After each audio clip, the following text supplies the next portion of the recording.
People will often ask me, Paul, what makes you different? And in order to tell that story, I kind of got to go back to the beginning. Started cutting edge construction and design when I was 22 years old, and even as a kid, I always had a real interest in design and architecture. But the musician in me drew me to the backyard because I felt like that was the area that I could be the most creative, particularly in an industry where most of the projects that were being built were just these square boxes. Maybe the odd corner being cut off here and there. But I was like, man, that's an area where I can really push the envelope of design and introduce something to people that maybe they haven't seen before.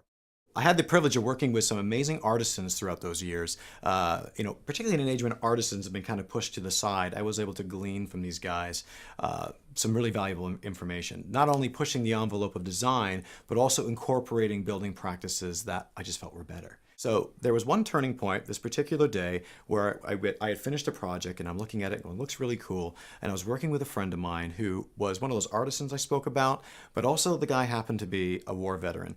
And so he had a really interesting viewpoint of the world, but in a very positive way.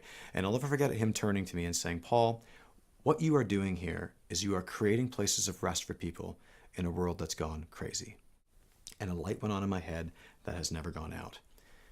We live in a culture that has never moved faster. With all the technological advances we have, we've never been more stressed.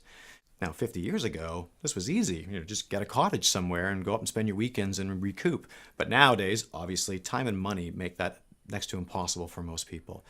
So what I find rewarding is the ability to take the small to the large, I don't care what the space is, and be able to introduce to somebody the potential to create a place of rest that is 20 feet off the back door of your house.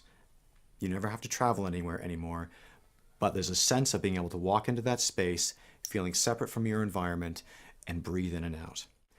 I want to hand people the key to create that place of rest for themselves in a world that's gone crazy.